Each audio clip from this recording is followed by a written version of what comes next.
आशीष तिवारी ने अपने ससुराल वालों को बेटी के बर्थडे के दिन क्यों नहीं बुलाया।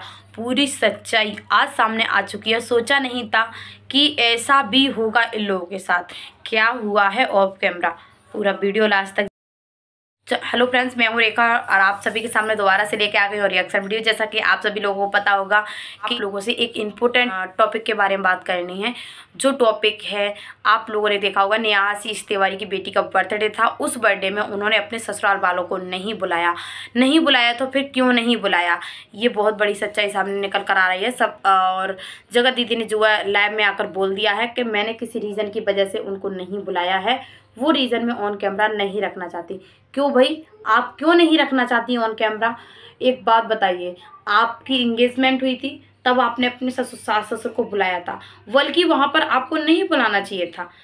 बुलाना चाहिए था कोई बात नहीं, लेकिन उनको नहीं आना चाहिए था, लेकिन आए थे। क्यों आए थे? क्योंकि आपने उनको दिल से बुलाया था। जब उनकी बेटी के आशीर्वाद की बारी आई तब तुमने क्यों नहीं बुलाया? अरे कोई भी रीज़न हो, किसी भी रीज़न हो, कितना भी झगड़ा हुआ हो, कुछ भी हुआ हो, लेकिन उन्होंने आपके बुरे वक्त में साथ दिया था। उनको आप कैसे भूल सकती हो? उनको तो आपको भूलना ही नहीं था, बल्कि आपको बुलाना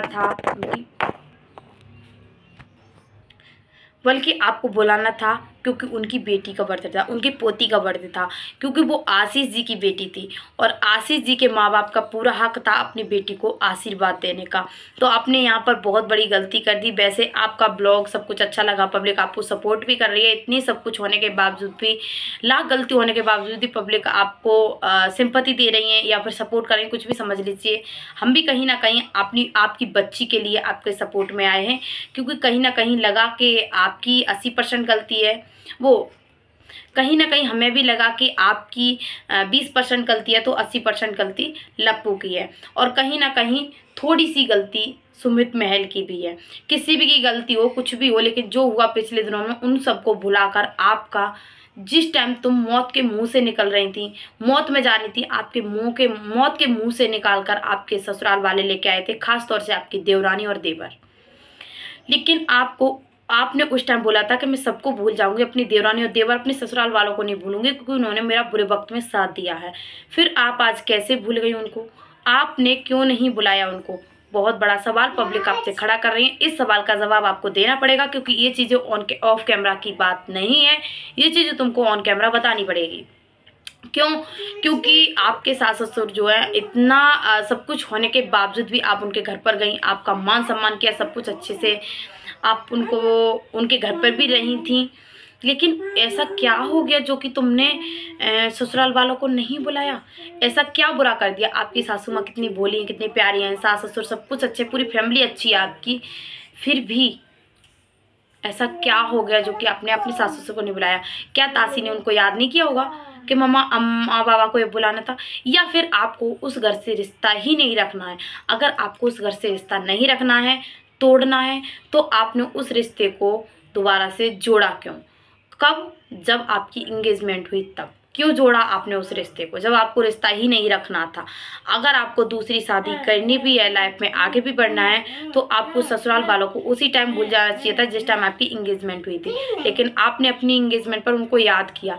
जब बेटी के बर्थडे की बारी आई, जब दादी बाबा के आशीर्वाद की बारी आई, तब आपने उनको नहीं पूछा, बल्कि खास तौर से आपको अपनी देवरानी को बुलाना चाहिए था, क्योंकि आपकी वजह से ही वो इवेंट में, जबलपुर वाली इवेंट में नहीं गई थी, क्योंकि उस टाइम आपकी इमेज खराब हो रही थी सोशल मीडिया पर। सच में आपका उन्होंने बुरे वक्त में साथ दिया है। जिस टाइम आपका कोई भी साथ नहीं दे रहा था, सबने तुम्हारा साथ छोड़ दिया था, उस टाइम आपकी देवरानी ने आपका साथ दिया था, वो भी ऑन कैमरा आकर, जैसे भी करके बच्ची के लिए या कैसे भी करके आपका सपोर्ट तो किया था ना। लेकिन आपने भी उस टाइम वचन लिया था कि मैं कभी भी इन लोगों का ऐसा नहीं भूलूंगी, हमेशा याद रखूंगी। इतनी जल्दी कैसे भूल गई? अभी तो टाइम भी नहीं हुआ है।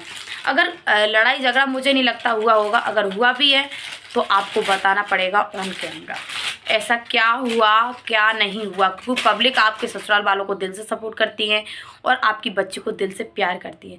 जितनी भी है सोशल मीडिया पर रिएक्शन चैनल वाले, ब्लॉगर जो भी हैं, सब ने दिल से सपोर्ट किया आपका। लेकिन आपकी बच्ची को बहुत ज़्यादा ब्लेसिंग दी, बहुत ज़्यादा आशीर्वाद दिया, उसका आपको मान रखते हुए, सम्मान रखते हुए आप उनके सवालों का जवाब देना आपके लिए जायज़ है। आप उनके सवालों का जवाब ज़रूर देना, क्योंकि आपने आज सब कुछ क्लियर होने के बावजूद भी पब्लिक आपकी सपोर्ट में खड़ी है और बाकायदा सपोर्ट कर रही हैं। तो आप पब्लिक का मान रखते हुए, सम्मान रखते हुए आप प्लीज़ पब्लिक के सवाल का जवाब दीजिए कि आपने अपने सास ससुर को क्यों नहीं बुलाया, उनसे रिश्ता नहीं बुलाया, इसका मतलब रिश्ता ख़त्म क्यों किया, ऐसा क्या रीज़न था जो कि तुम ऑन कैमरा नहीं बता सकती इन सारी। और रही बात पोस्टर की, कि लोग बाग कमेंट कर रहे हैं पोस्टर को लेके कि आशीष जी का पोस्टर क्यों नहीं लगाया, तो ये कोई ज़्यादा बड़ी बात नहीं है। ज़रूरी नहीं है कि जब भी बर्थडे हो तब आशीष जी का पोस्टर भी लगाएं, क्योंकि ठीक है तुमने पब्लिक के डर की वजह से तुमने आशीष जी का फ़ोटो नहीं लगाया, क्योंकि पब्लिक आपसे बोलती सिंपैथी ले रही हैं, या फिर नहीं लगाया तो पब्लिक आपसे सवाल कर रही है कि क्यों नहीं लगाया। चलो इस पर हम कोई भी बात नहीं करेंगे, वो आपकी पर्सनल चॉइस है, लगाना ना लगाना वो आपके पति है। लेकिन जो चीज़ जिस समय पर आपका उन्होंने सपोर्ट किया था, उनको तो बुलाना चाहिए था, बल्कि तुमको गिड़गिड़ाना चाहिए था उनके आगे कि मम्मी पापा मैं आपका एहसान कभी नहीं भूलूंगी, आपको अपनी बेटी के लिए आशीर्वाद देने आना पड़ेगा, बल्कि ऑन कैमरा। तो आपको और ज़्यादा पब्लिक दिल से प्यार करती और सपोर्ट करती, क्योंकि आप जिस अभी गई थी ससुराल, इस तरीके से रह के आई हो, एक रात जैसी भी रही हो, बड़े प्यार से। आपकी सासू माँ ने आपको सफ़ेद साड़ी पहनने से भी रोका। सपोज़ करो आपको कितना प्यार करती है, दिल से प्यार करती हैं, तो उनके प्यार की रेस्पेक्ट करते हुए आपको बुलाना चाहिए था ना। वो नहीं चाहती कि आप इस रूप में ज़िंदगी भर रहो, वो चाहती हैं कि तुम स्वागल हो, अपनी मैरिड लाइफ जियो आगे चल के। वो इस चीज़ में भी आपका सपोर्ट करनी है। कोई भी सास ऐसा नहीं चाहेगी कि मेरी विधवा बहू किसी दूसरे की अमानत बने, लेकिन वो चाहती हैं दूसरे की अमानत होने के बावजूद भी आपको इतना सपोर्ट करती हैं, इतना प्यार करती हैं। आपका क्या ही बोलो, बहुत मान रखती हैं, बहुत सम्मान रखती हैं, बहुत अच्छे से सब कुछ है, ठीक अच्छी हैं सासू माँ, हम नहीं बोलेंगे। अगर कुछ भी बात है तो आपको ऑन कैमरा बतानी पड़ेगी, क्योंकि आपने ऑन कैमरा ही बोला था कि मैं कभी भी ऐसा नहीं बोलूँगी अपने सास ससुर का। मुझे पता है मेरी बात कड़वी है, लेकिन सच है, सच हमेशा कड़वा होता है। इस सवाल का जवाब तो आपको देना ही पड़ेगा। आप लोगों की क्या राय है, क्या जगत दीदी को ऐसा करना चाहिए था या फिर नहीं करना चाहिए था? उन्होंने नहीं बुलाया तो किस रीज़न से बुलाया? क्या आप लोग पूछना चाहते हैं तो कमेंट करके ज़रूर बताना। आप सभी को मैं एक बात बताना भूल गई थी, उसके लिए मैं आप सभी से माफ़ी चाहती हूँ। तो जगत दीदी ने जो है लाइव आकर क्लियर कर दिया है कि मेरा सुमित महल से कोई रिश्ता नहीं है और मेरी शादी टूट चुकी है, बाकायदा सब कुछ क्लियर कर दिया है। लेकिन आगे ये नहीं बताया कि शादी होगी भी सुमित के साथ या फिर नहीं होगी। लेकिन पब्लिक को कंफ्यूज तो किया है थोड़ा बहुत। सुमित की कहीं ना कहीं गलती है, सुमित ने इतनी बड़ी पोस्ट करके पब्लिक के दिल के साथ खेला है, लेकिन कहीं ना कहीं जगत दीदी की भी गलती है, कुछ बातों को छिपा रही हैं। आप लोगों को क्या लगता है, कमेंट में अपनी राय ज़रूर देना। मिलते हैं नेक्स्ट वीडियो में, तब तक के लिए राधे राधे, जय श्री कृष्ण।